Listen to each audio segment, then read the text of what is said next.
მოგესალმებით, დღეს 28 მაისია და საქართველოს მართლმადიდებელი სამოციქულო ავტოკეფალური ეკლესია 12 საუფლო დღესასწაულთაგან ერთ-ერთს ამაღლების დღესასწაულს აღნიშნავს. ამ დღის მნიშვნელობაზე უფრო ცლად ჩვენი სტუმარი ისაუბრებს, რომელიც ახლახან შემოგვიერთდა და წარმოგიდგენთ ციონის საპატრიარქო ტაძრის ღვთისმსახურს, მღვდელს გიორგი ვაშალომიძეს. მოგესალმებით, მამა. მოგესალმებით, ღმერთმა დაგლოცოთ და გილოცავთ დღევანდელ დღეს. მეც გილოცავთ. რა ცნობები გვაქვს უფლის ამაღლების შესახებ, საინტერესოა და რაში მდგომარეობს ამ დღესასწაულის არსი? ძალიან მნიშვნელოვანი დღესასწაული გახლავთ, როგორც თქვენ უკვე ახსენეთ, 12-დან ერთ-ერთი საუფლოდ წოდებული წმინდა ქრისტეს ამაღლების შესახებ ჩვენ ცნობებს ხვდებით, როგორც სახარებათა თხრობებში, ასევე საქმმოციქულთაში. რომ შევკრიბოთ და კრებსტად გადმოვცეთ თუ რა მოხდა ამ დღეს და რა ისტორია უკავშირდება ამ დღესასწაულს. სახარებათა და საქმმოციქულთას თანახმად 40 დღის განმავლობაში იგულისხმება აღდგომიდან 40 დღის განმავლობაში მაცხოვარი ეცხადებოდა მოციქულებს და ესაუბრებოდა მათ, როგორც ლუკა მახარებელი ბრძანებს, ცათა სასუფეველის შესახებ. ხოლო მე-40 დღეს ისინი წაიყვანა ზეთისხილის მთაზე და ამაღლდა მათ თვალწინ. თუმცა ამაღლების წინ აკურთხა ისინი, როგორც მათე ამბობს, უთხრა მათ, რომ წარვედით და მოიმოწაფენით ყოველნი წარმართნი და მონათლეთ ისინი მამის, ზის და სულიწმიდის სახელით. მოციქულები მას უსვამენ კითხვას, თუ ამ ხანებში აღუდგენ შენ ისრაელის სამეფოს. მაცხოვარი მათ პასუხობს, რომ არ არის თქვენი საქმე წელთა და რიცხვთა ცოდნა, არამედ დაელოდეთ სულიწმიდის გარდამოსვლას იერუსალიმში და ასეც ხდება და აი ამ სიტყვების შემდგომ იგი ამაღლდება ზეცად და როგორც წერს მახარებელი ღრუბლებს მიეფარება და განცვიფრებული მოციქულები ზეცას შეხურებენ და ამ დროს ზეციდან ორი ანგელოზი ჭაბუკის სახით წარსდგება მათ წინაშე და მათ ეუბნება, რომ კაცნო გალილეველნო, რას დგეხართ და იმზირებით ზეცად, ეს იესო, რომელიც ამაღლდა თქვენგან, ისევე იხილავთ გარდამოსულს ზეციდან და დაბრუნდნენ მოციქულები იერუსალიმში. აი ეს ამ დღესასწაულ ჩვენ დღეს და თქვენ ისიც მოგეხსენებათ, რომ აქედან მე-10 დღეს, ანუ ამაღლებიდან მე-10 დღეს, ანუ აღდგომიდან 50 დღეს აღესრულა უკვე სულიწმიდის მოფენა. და სულიწმიდის მოფენა ამაღლებასთან ძალიან ახლო კავშირშია, პირდაპირ კავშირშია და სხვათა შორის სწორედ ეს იყო მიზეზი იმისა, რომ მე-4 საუკუნემდე ეს ორი დღესასწაული ერთ დღეს აღინიშნებოდა. აი მე-4 საუკუნის შემდგომ ხდება ამ დღესასწაულების განყოფა, პირობითად განყოფა, თორე კიდევ ერთხელ აზრობრივად ძალიან ჭიდრო კავშირში არიან ერთმანეთთან და მე-4 საუკუნიდან უკვე ამაღლება როგორც ცალკე საუფლო დღესასწაული, ისე დღესასწაულება. ეხლა ვისაუბრო თუ რა ხდება აი ამ ამაღლებისას, რა მნიშვნელობა და რა დატვირთვა აქვს აი ამ უდიდეს დღესასწაულს კაცობრიობისთვის. რას გვაჩვენებს? და რას გვაჩვენებს? კი, შევეცდები რამდენიმე პუნქტად წარმოვაჩინოთ. უპირველეს ყოვლისა, ჩვენ ვკითხულობთ, როგორც უკვე აღნიშნეთ, მახარებელთა თხრობაში, რომ მაცხოვარი 40 დღის განმავლობაში ეცხადებოდა მოციქულებს. მე მინდა დავაკვირდეთ, რომ თუ კი მაცხოვრის ჯვარცმასა და აღდგომამდე მაცხოვარი მუდმივად იყო მოციქულებთან, მუდმივად მათთან ერთად ცხოვრობდა, ჭამდა, ეძინა და ასე შემდეგ, უკვე აღდგომის შემდგომ მათთან მუდმივად აღარ არის. აი ეს გამოეცხადება ხოლმე, შემდგომ თქვათ დროებით გაუჩინარდება. მე ისევ გამოეცხადება პერიოდულად. დიახ, ამას თავის მიზეზი აქვს და რაში მდგომარეობს ეს მიზეზი. თქვენ მოგეხსენებათ, რომ მაცხოვარი როცა ჩაისახა, ჯერ დავიწყოთ იქედან, რომ ვინ განკაცდა ქრისტიანული სოფხედვის თანახმად არსებობს ერთარსება და სამპიროვანი ღმერთი. მამა, ძე და სულიწმინდა, ხო? და ქრისტიანული სოფხედვის და დოგმატის, ყოვლადწმინდა სამების შესახებ დოგმატის თანახმად, მამას, ძეს და სულიწმინდას აქვს პიროვნული თვისებები. მამის არის უშობელობა, ძის არის შობილება მამისაგან და სულიწმინდის არის გამომავლობა მამისაგან. ამ სამ პირთაგან რომელი განკაცდა? განკაცდა ძე ღმერთი. სხვათა შორის წმინდა იოანე დამასკელი თავის ცნობილ დოგმატურ სახელმძღვანელოში გარდამოცემ მართლმადიდებლური სარწმუნოებისა ერთ-ერთ თავს სწორედ აი ამ საკითხს უძღვნის თუ რატომ განკაცდა მაინცსა და მაინც ზედა არა მამა და სულიწმინდა და ბრძანებს ის რომ ვინაიდან და რადგანაც ძის პიროვნული თვისება არის შობილება მამისაგან, ანუ მამისაგან იშობა უჟამოდ და დაუსაბამოდ, ამიტომ ეს პიროვნული თვისება უნდა ასახულიყო მის კაცობრიურ შობაში. ანუ იგი არის ერთის მხრივ შობილი მამისაგან უჟამოდ და მეორეს მხრივ არის შობილი ყოვლადწმინდა ღვთისმშობლისაგან როგორც კაცი. ანუ ადამიანური ბუნება მან ყოვლადწმინდა ღვთისმშობლისგან მიიღო. და სწორედ ამიტომ ჩვენ ასევე საღვთო დოგმატი შეგვაგონებს იმასთან დაკავშირებით, რომ ზეღმერთს აქვს ორი ბუნება, ხო? კაცობრივი და ღვთაებრივი. და ეს ორი ბუნება მასში, ანუ ერთ პირში, ზეღმერთში არის შეურევნელად შეერთებული. ეხლა რატო ვისაუბრეთ ეს ყოველივე? ეს პირდაპირ კავშირში ამაღლებასთან და ეხლა ვთქვათ თუ როგორ როცა ზეღმერთი ყოვლადწმინდა ღვთისმშობლის წიაღში ჩაისახა, მან როგორც ვთქვით, მიიღო ადამიანური ბუნება, მაგრამ როგორი ადამიანური ბუნება? დაცემული ადამიანური ბუნება, ოღონდ დაცემის მიზეზის ცოდვის გარეშე. ეს ძალიან მნიშვნელოვანია. ანუ რა შეიგულისხმებოდა, რომ თქვათ, აი, მან მიიღო დაცემული ადამიანის ბუნება, ოღონდ დაცემის მიზეზის გარეშე. თქვენ იცით სახარებიდან მას ჩვეულებრივ შიოდა, ტიროდა, ხო, თქვათ, ტყიოდა და ასე შემდეგ და ასე შემდეგ.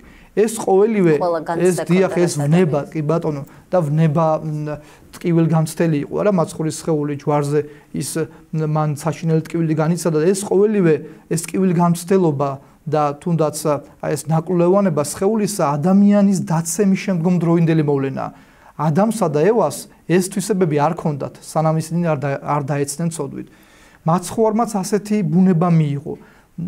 ოღონდ კიდევ ერთხელ ხსოვს დაცემის მიზეზის ცოდვის გარეშე და შემდგომ მან რატომ მიიღო მან ეს ბუნება ეს დაავადებული ბუნება მიიღო რათა ადამიანური ბუნება განეკურნა და განეღმრთო. აი სწორედ ჩემო კარგებო აღდგომის შემდგომ მაცხოვრის ადამიანური ბუნება და მაცხოვრის ადამიანური ხორცი განღმრთობილია. რას ნიშნავს განღმრთობილია? საქმე იმაში გახლავთ რომ მაცხოვარს აღდგომის შემდგომ ქონდა ზუსტად ისეთივე ხორცი და ბუნება ხორცისა, როგორც ადამსა და ევას ქონდა დაცემამდე, ანუ ტკივილ განუცდელი, უვნებო და ყოვლად თავისუფალი ცნებულებათაგან და ასე შემდეგ და ვნებათაგან ზოგადად, ხო? ანუ რატომ მოხდა ეს? ქრისტემ ზეღმერთმა ადამიანურ ბუნებას დაუბრუნა პირველ საწყისს. ანუ ადამიანური ბუნება დააბრუნა სამოთხისეულ მდგომარეობაში. ადამიანურ ბუნებას მან დაუბრუნა ის, რაც ადამიანმა საკუთარი ცოდვის ჩადენის შედეგად განიძარცვა მისგან. აი ეს ძალიან მნიშვნელოვანია. და რა თქმა უნდა და აი სწორედ ამის გამო ანუ რახან ის უკვე განღმრთობილი ხორცის მატარებელია და განღმრთობილი ბუნების მატარებელია როგორც ადამიანი თუ როგორც ღმერთი თავისთავად ცხადია აქ არ არის საუბარი მას როგორც ღმერთს არანაირი განღმრთობა არ ჭირდებოდა ხო პირიქით მისმა ღვთაებრივმა ბუნებამ განაღმრთო მისი ადამიანური ბუნება და ის რომ მისი ხორცი თქვათ აი ჩვენს მიერ დასახელებულ თვისებათა მატარებელი ეს სახარებიდან ცხადლივ ჩავს მაგალითად აი როცა მაცხოვარი ლუკას სახარებასთან არის ლუკას სახარებაში არის აღწერილი ემაუსის გზაზე გამოეცხადება კლეოპასა და თავად ლუკა მახარებელს აი მარკოს მახარებელი შენიშნავს რომ იგი სხვითა ხატითა ეჩვენა მათო ანუ სხვითა ხატითა აქ იგულისხმება რომ მას უკვე განღმრთობილი ხორცი ქონდა და სწორედ ამიტომ მის ხოთაშორის ვერ იცნეს გარკვეულ დრომდე პირველად მოციქულებმა. აი მაგალითად კიდევ ერთი შემთხვევა წერია რომ როცა მაცხოვარი აღდგომის შემდგომ განეცხადა მოციქულებს მახარებელი წერს რომ იგი კართახშულთა შევიდა, ანუ დაკეტილ კარში შევიდა. თქვენ მოგეხსენებათ დაკეტილ კარში შესვლა ჩვეულებრივ ადამიანს არ შეუძლია. ჩვეულებრივ ხორცში მყოფ, მოკვდავ ხორცში, ვნება გამცდელ ხორცში მყოფ ადამიანს არ შეუძლია, იმიტომ რომ ეს ფიზიკური წინაღობაა, ხო კარები და ფიზიკურ წინაღობას ფიზიკურობაში მყოფი ვერ გადალახავს, მაგრამ რახან მაცხოვარს უკვე განღმრთობილი ხორცი აქვს, განღმრთობილი ბუნებისთვის უკვე ფიზიკური წინაღობა აღარ არსებობს და ამიტომ ის შედის ხშულთა კართან, ანუ დახშულ კარებში შედის მოციქულებთან და ასე შემდეგ. რაც შეეხება მიზეზს იმისა, რატომ მუდმივად არ არის ის მოციქულებთან, როგორც იქამდე იყო და რატომ ნებულობს, რომ აი ეს გამოეცხადოს, შემდგომ გაუჩინარდეს, გამოეცხადოს, შემდგომ გაუჩინარდეს. სწორედ ამის გამო მას მაცხოვარს სურს რომ მოციქულებს და შესაბამისად კაცობრიობას შეამეცნებინოს რომ ის მარტო ხორცში მყოფი არ არის, როგორც იქამდე მას უმზერდნენ და უნდა რომ მათ წინაშე კრძალულება განაცდევინოს და განაცდევინოს ის რომ ის უკვე განღრთობილი ხორცის მატარებელი, რომ ის განკაცებული ღმერთია, რომ მან სიკვდილი დაამარცხა, რომ ის ჩვეულებრივი ადამიანი არ არის, სიკვდილითა სიკვდილის დამძგნველი განკაცებული ღმერთია. აი ეს უნდა რომ შეამეცნებინოს მოციქულებს და ამიტომ სხვათა შორის აი ამ კუთხით ძალიან საინტერესოა, როცა მაცხოვარი ეცხადება მარიამ მაგდალინელს, გახსოვთ ეს აი აღდგომიდან მალევე და მარიამ მაგდალინელს ის ეუბნება რომ ნუ შემომეხები მე, ანუ ნუ შემეხები მე, რადგან არავსულ ვარ ჯერ მამაჩემთან და მამა თქვენთან, ჩვენს ღმერთთან და თქვენს ღმერთთან. რას ნიშნავს ეს ნუ შემომეხები? აი ამ გრიგოლ ნოსელი მაგალითად ამასთან დაკავშირებით ბრძანებს რომ აღარ უნდა დაენახათ მასში მხოლოდ მონისხატება და ამიტომ უთხრაო მაცხოვარმა მარიამ მაგდალინელს აი ეს სიტყვები. არამედ დრო იყო მასში განეჭრდათ მამისეულ დიდებაში მყოფი ძეღმერთი. აი ეს უნდოდა, ანუ როგორ ღვთაებრივი განგებულება დაენახა მარიამ მაგდალინელსაც და ყველა იქ ყოფსას. აი ეფრემასურის მიხედვით ძალიან მნიშვნელოვანია მარიამ მაგდალინელთან ნათქვამი ეს სიტყვები რომ ნუ შემომეხები მე, იმიტომ რომ არავსულ ვარ ჯერ მამაჩემთან და აი ეს იყო წინასწარმეტყველება ასევე ამაღლების შესახებ. ანუ მან მარიამ მაგდალინელს უთხრა რომ არავსულ ვარ ნუ შემეხები მე, რადგან არავსულ ვარ მე ჯერ მამაჩემთან და მამა თქვენთან, ჩემს ღმერთთან და თქვენს ღმერთთან. ანუ ჯერ არ ამაღლებულ ვარ და ეს იყო ეფრემასურის თანახმად წინასწარმეტყველება რომ ის ამაღლდებოდა მათგან. და ასევე ძალიან მნიშვნელოვანი გახლავთ ის რომ ღვთაებრივი ბუნება რომელმაც განაღრთვა ადამიანური ბუნება და ანუ რატომ მოხდა ეს ამაღლება, ხო? ზეღმერთს როგორც ღმერთს ამაღლება არ ჭირდებოდა. აი ჩვენ დასაწყისში ვთქვით რომ არსებობს ყოვლადწმიდა სამება და ერთარსება ღმერთი, ხო? და ვთქვით ის რომ ძე განკაცდა, მაგრამ ჩვენ ახლა ეს ისე არ უნდა გავიგოთ რომ თითქოს ზეღმერთმა დატოვა სამების წიაღი, გადმოვიდა და მე ისევ არა ნუ იყოფინ როგორც ქართულად შეიძლება ვთქვათ, ეს ძალიან დიდი მკრეხელობა გახლავთ, იმიტომ რომ ჩვენ ვიცით რომ ყოვლადწმიდა სამება განუყოფელია და ერთარსია, ხო? შესაბამისად, არავითარ შემთხვევაში ჩვენ ვერ დაუშვებთ იმას და არ უშვებს საეკლესიო მოძღვრება იმას, რომ ზეღმერთმა რაღაც დატოვა, არა. ზეღმერთი როგორც ღმერთი, იგი განუყოფელად მამასთან და სულიწმინდასთან გიებს და ეს ერთარსება ღმერთია. როცა ჩვენ საუბრობთ ამაღლებაზე, აქ საუბრობთ იმაზე, რომ ზეღმერთი ამაღლდა როგორც ადამიანი, ანუ მან აღამაღლა ადამიანური ბუნება და ანუ თვითონ მარტო კერძო თვითონ კი არა, მაგრამ ამის ხილვაც ძალიან მნიშვნელოვანი იყო მოწაფეებისთვის. მაგ კონდიციამდე მივდივართ, რომ ვინ იხილა ეს, ხო? ეს ძალიან მნიშვნელოვანი არის. შეიძლება ჩვენ აი ესეც კი დავყოთ პირობითად, რომ ამაღლება იყოფა თვითონ ეს პროცესი ორ ნაწილად. პირველი როგორ მაღლდება მაცხოვარი, და ამას მოციქულები ხედავენ, ხო? მაგრამ უკვე ამაღლებულ მაცხოვარს ისინი ვერ ხედავენ. ანუ ხედავენ როგორ მაღლდება და მე ღრუბლებს რო ეფარება ისინი ვერ ხედავენ და ანუ ამაღლების, ასე რომ ვთქვათ, პროცესის დასასრულს ხედავენ ანგელოზები. და სწორედ ამიტომ განეცხადებათ ის ორი ანგელოზი მათ და უდასტურებს ეს ორი ანგელოზი იქ მყოფ მოციქულებს რომ ეს ქრისტე რომელიც ამაღლდა ისევ გარდამოვაზეც და ანუ მათ დაადასტურეს რომ ქრისტე ნამდვილად ამაღლდა. სხვათა შორის აი წმინდა იოანე ოქროპირი ქრისტეს აღდგომასთან ავლებს ამაღლების პარალელს. აი და რა კუთხით მოგახსენებ. ჩვენ ვიცით რომ ქრისტეს აღდგომაც არ უხილავს არავის. აი სახარებათა თხრობებში რაც არის აღწერილი ჩვენ ხვდებით უკვე აღმდგარ ესე იგი მაცხოვარს და ცარიელ საფლავს, სადაც მენელსაწყობ დედები მიდიან და უშუალოდ ქრისტეს აღდგომა როგორ მოხდა, ეს პროცესი კი ბატონო, იმიტომ რომ არ ყოფილა და ვერც ვერავინ დაიტევდა ამას, ხო? და ამაღლების, მაგრამ აღდგარ მაცხოვარს ადასტურებს ფაქტი, თვითონ მაცხოვრის გამოცხადება არ აერგზის, ხო? ხოლო ამაღლების დროს რა ხდება? ამაღლების დროს ადამიანება ნახეს მისი კიდევ ერთხელ ზეცი და ამაღლება, მაგრამ ამაღლებული მაცხოვარი იქ არავის არ უხილავს გარდა ანგელოზებისა, რომლებაც კიდევ ერთხელ ვამბობ, რომლებიც განეცხადა ადამიანებს ახარა რომ ქრისტე ნამდვილად ამაღლდა. კიდევ ერთი ძალიან მნიშვნელოვანი ფაქტორი, რასაც ქრისტეს ამაღლება შეიცავს და რომელიც ამ ორი ჭაბუკის, იგივე ორი ანგელოზის სიტყვებიდან გამომდინარეობს. კიდევ ერთხელ გავიმეორებ, ამ სიტყვებს ის ეუბნება მოციქულებს, კაცნო გალილევანო რას დგახართ, ეს იესო რომელიც ამაღლდა თქვენგან, ისევე იხილავთ გარდამოსულ ზეცისგან. ანუ აი ამ სიტყვებში ჩანს ესქატოლოგიური მოძღვრება. ესქატოლოგია ნიშნავს მოძღვრებას მეორე მოსვლის შესახებ. ანუ ქრისტეს ამაღლებით დასრულდა მისი პირველი მოსვლა. ანუ მან ადამიანური ბუნება აღამაღლა. ამის შემდგომ დღევანდელი დღის ჩათვლით სამყარო ცხოვრობს მაცხოვრის მეორედ მოსვლის მოლოდინში. და კიდევ ერთხელ ეს დასტურდება იმ ანგელოზის და ჭაბუკის სიტყვებიდან, რომელიც ამბობს, რომ ეს იესო, რომელიც ამაღლდა, ისევ გარდამოვა ზეცისგან.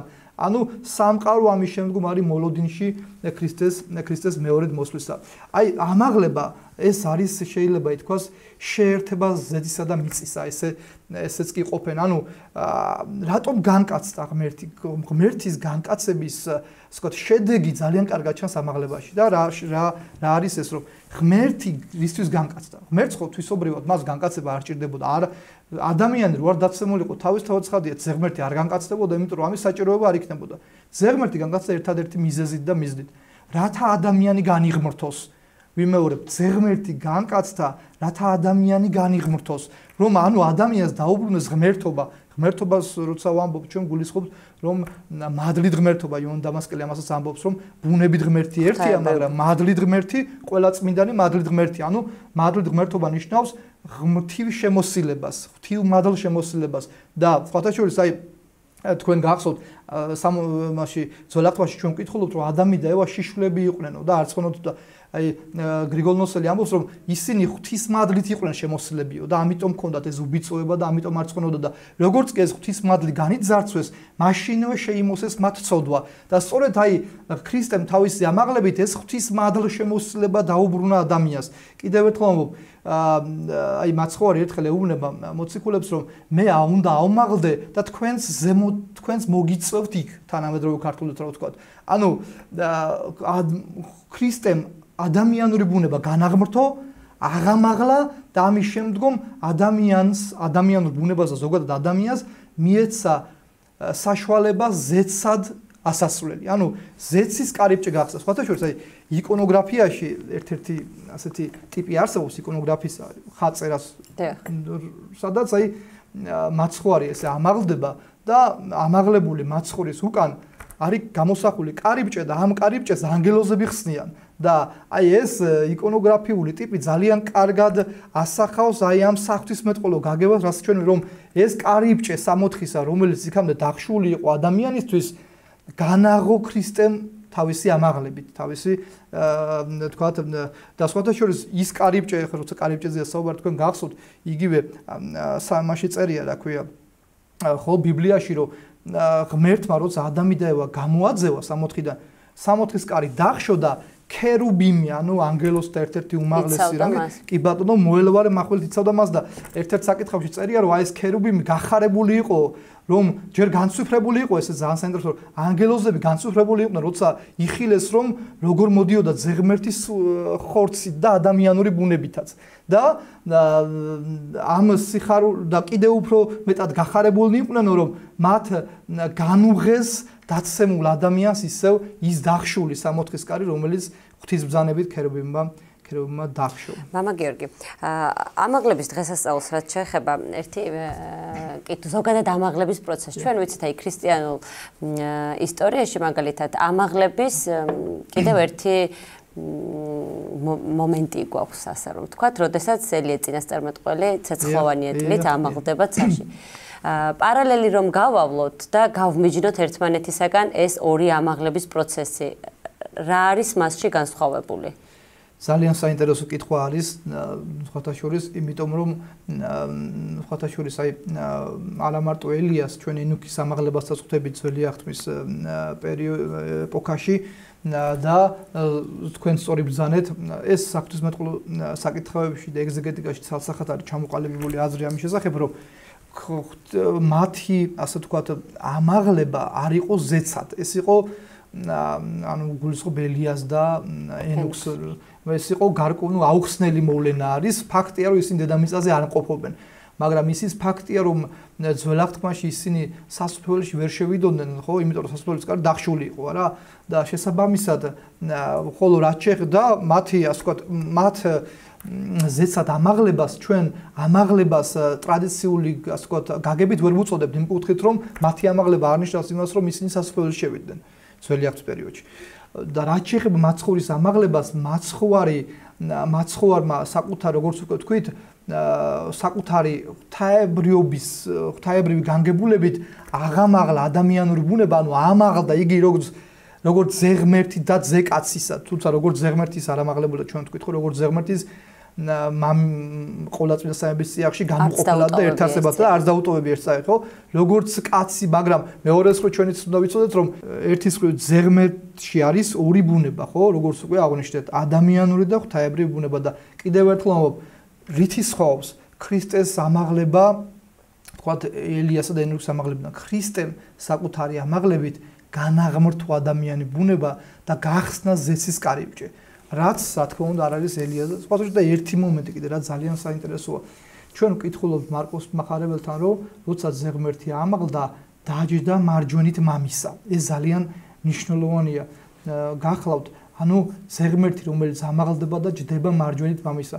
ხა ჩვენ ვიცით რომ ღმერთი ყოვლად გარეშე მოუწერელია და შესაბამისად მას არც მარჯვენა და არც მარცხენა და არც არანაირი გეოგრაფიული მდებარეობა არ გააჩნია მაშინ რატომ არის ნახსენები აქ მარჯვენა ჩვენ ბიბლიაში არაერთხელ გვაქვს მსგავსი შემთხვევები როცა მაგალითად ღვთის ზალმოსილებას დავით მეფსალმუნე ღვთის მარჯვენას უწოდებს ხო ანუ ადამიანთათვის რომ უფრო გასაგები იყოს მარჯვენა ხო გამარჯვებასთან არის არა წილნაყარი ასე ვთქვათ და გამარჯვებას გამოსახავს და ზეღმერთმაც ამით ანუ ამ მარკოს მახარებელმა ამის თქმით გამოავლინდა ზეღმერთის გამარჯვება სიკვდილზე ანუ გამარჯვებული ზეღმერთი რომელიც ჯდება მარჯვენით მამის ანუ ერთის მხრივ დაჯდომა მარჯვენით მამისა ნიშნავს იმას რომ ადამიანური ბუნება დაუბრუნდა საღვთო წიაღს რაც იქამდე ცოდვის გამო იყო განშორებული და მეორეს მხრივ ეს ნიშნავს იმას რომ ძე თანაბარია მამისა სხვათა შორის ძალიან საინტერესო რა გახლავთ იცით რომ როცა საქველმოცე კულტაში სტეფანე პირველ დიაკონის ჩაქოლვას ხვდებით ჩვენ იქ სტეფანე პირველ დიაკონი რომელსაც აი ქვებით დატვინავენ და მოკლავენ ასეთ სიტყვებს ამბობს ერთ-ერთი ბოლო სიტყვი მისი ეს არის რომ ვხედავ გახსნილ ცას და ძეს მდგომარეს მარჯვენით ღვთისა ძემ აღასრულა რა თავისი ღვაწლი თავისი ვალი ადამიანთა წინაშე უბრალოდ ვალი არ იყო ეს აღასრულა მან თავისი სიყვარულის გამო ნაკარნახევია ეს ქმედება რაც უკავშირდება ადამიანის გამოხსნას წარდგა იგი მამის წინაშე როგორც ადამიანი და ყოვლადწმინდა სამება რა თქმა უნდა ხარობს ადამიანის გამოხსნის შედეგას ხოთა შორის აი ხარობს რომ ამბობ ამას მაცხოვარი ამბობს კიდე სახარებაში რომ ერთი მომნანიე ცოდვილის გამო უფრო დიდია სიხარული ზეცად ვიდრე იმ 99 მართლის გამო ვისაც არ შეუცვლას ანუ რას ნიშნავს ეს მდგომარეობა რომ ყოვლადწმინდა სამებამ ერთარსება ღმერთმა ისევ განუღო ადამიანს საღვთო კარიბჭე რომელიც კიდევ ერთხელ ადამიანმა თავისი ცოდვის გამო დახშა მამა გიორგი ისტორიის და წარსულის ცოდნა ყოველთვის ორმაგად საინტერესოა, იმიტომ რომ ეს გვაძლევს არა მხოლოდ ცოდნას ჩვენი წარსულის შესახებ, არამედ გვაძლევს ნიშანს თუ როგორ უნდა ვიცხოვროთ შემდგომში. საინტერესოა, როგორ უნდა გახდეს თანაზიარე ქრისტიანი ადამიანი ამ ამაღლების მადლისა, რა ვისწავლეთ ჩვენ იმის ამაღლების დღესასწაულისგან. როგორ უნდა შევუერთდეთ ამას? ძალიან მნიშვნელოვანია ეს თქვენ მართალი ბრძანეთ რომ ნებისმიერი დღესასწაული მხოლოდ იმ შემთხვევაში იქნება ადამიანისთვის სარგებლობის მომტანი თუ კი იგი იქნება თანაგანმცდელი ამ დღესასწაულისა და შემდგომ ამ განცდის შესაბამისად აღმსრულებელი საღვთო ქმედებისა. აი რომ ვისაუბროთ ამაღლებასთან დაკავშირებით, აი მე მოვიყვანდი სიტყვებს ფსალმუნიდან, სადაც გახსოვთ თქვენ წმინდა მეფსალმუნებს ბრძანებს, ვინ აღვიდეს მთას საუფლისასა, ან ვინ დადგეს მთასაწმინდასა უბრალო ხელითა და წმინდა იგულით, ანუ ვინავა უფლის მთაზე ბრძანებს მეფსალმუნე, ვინ დადგება აი ამ უფლის მთაზე, მხოლოდ და მხოლოდ ის, ვინც უბრალოა და რომ ვის წმინდა გულითა მაცხოვარის მთიდან ამაღლდა, ხო? სხვადასხვა მთასაც თავისი დანიშნულება აქვს, როგორც ფერიცვალების დროს თაბორის მთაზე მოხდა, მთა როგორც მოშორებული ქვეყნიერებისგან და ზეცისკენ მიდრეკილი. აი და ამ ჩვენს გონებასაც მოუწოდებს წმინდა ამაღლება, რომ დაუტევოთ ჩვენ ამ ქვეყნიურობა და მხოლოდ იმ შემთხვევაში თუ კი ჩვენ დავუტევებთ ამ ქვეყნიურობას და უმთავრეს ჩვენს ამოცანად დავისახავთ ქრისტესკენ შედგომას ამის მხოლოდ ამის შემდგომ მოხდება ადამიანის ამაღლება. ადამიანი რო ამაღლდეს ღმერთამდე ჩვენ ვთქვით ხო რომ განიხსნა სასუფეველის კარი, განიხსნა კარიბჭე. ქრისტემ ადამიანურ ბუნებას დაუბრუნა საწყისი უმციკლოება და განაღურთობილება, მაგრამ ეს არ არის გარანტია. აი ამას ვამბობ ზუსტად რომ გამოხსნილია ადამიანის ბუნება, მაგრამ გამოსახსნელია ადამიანის პიროვნება.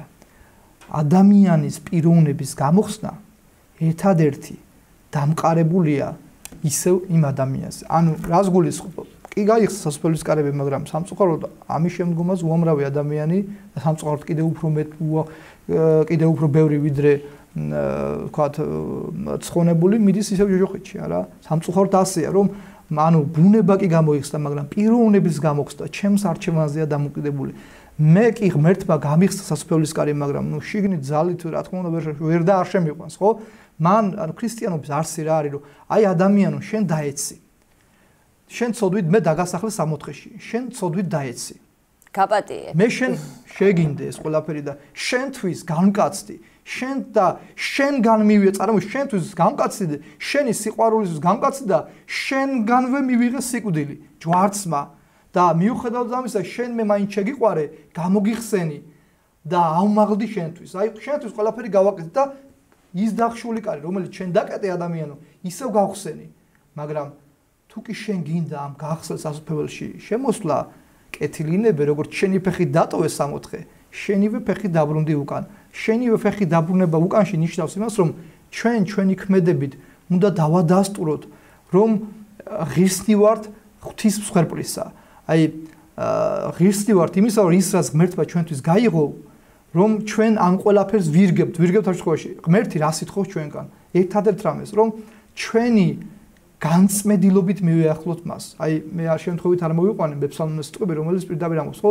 ვინ ამაღლდება ამ ცაზე ის ვინც უბრალოა ის ვინც თავმდაბალია და ის ვინც წმინდაა აი თავმდაბლობა და წმინდანობა გულითა აი როგორც იგივე გახსოვთ 9 ნეტარებაში ვკითხულობთ ჩვენ ხო ნეტარი იყვნენ წმინდანი გულითა რამე თუ მათ ღმერთი იხილონ ესე იგი ერთადერთი წმინდა გულით განწმენდილ მდგომარეობაში მყოფი ადამიანები იხილავენ ღმერთს და ამაღლდებიან ანუ ყოველი ადამიანი დაპატიჟებულია სასუფეველში მაგრამ როგორც ახლა ჩვენ თუ ქორწილში დაყვაჯებენ ჩვენი ნება იქ მივალ თუ არა ზუსტად ასევე ჩვენს ნებალებაზეა დამყარებული მივალ თუ არა ღმერთთან გამოვიყენებ თუ არა ღვთისგან მოცემულ ამ შანსს რომელსაც ხოთაშორის არ ვიმსახურებდით თუ კი ადამიანს სურს რომ გახდეს ქრისტეს ამაღლების თანაზიარი და ამ დღესასწაულის მადლის გამცდელი მან საკუთარი ცხოვრებით უნდა დაუდასტუროს ღმერთს რომ იგი ღირსია ზესატყოფნისა და ღირსია იმისა რასაც პავლე-მოციქული ამბობს რომ მოქალაქეობაი თქვენი სათაშინა არს ანუ ჩვენ ზეცის მოქალაქეები ვართ ღმერთმა ყველაფერი გააკეთა ჩვენთვის და ეხლა ჩვენი დროა რომ საკუთარი თავისთვის რაღაც მაინც გავაკეთოთ ძალიან დიდი მადლობა მამა გეორგიასით საინტერესო საუბრისთვის მე კიდევ ერთხელ გილოცავთ ამაღლების დღესასწაულსაც ჩვენს ტელემაყურებელსაც ტელევიზიურ ცულონების სახელით ვულოცავ ამაღლების დღესასწაულს ღვთის შემწეობასა და მფარველობას ვუსურვებთ და დაგემშვიდობებით თქვენ კი შეგახსენებთ რომ ჩვენი სტუმარი გახლდათ სიონის საპატრიარქო ტაძრის ღვთისმსახური მღვდელი გიორგი ვაშალომიძე ნახვამდის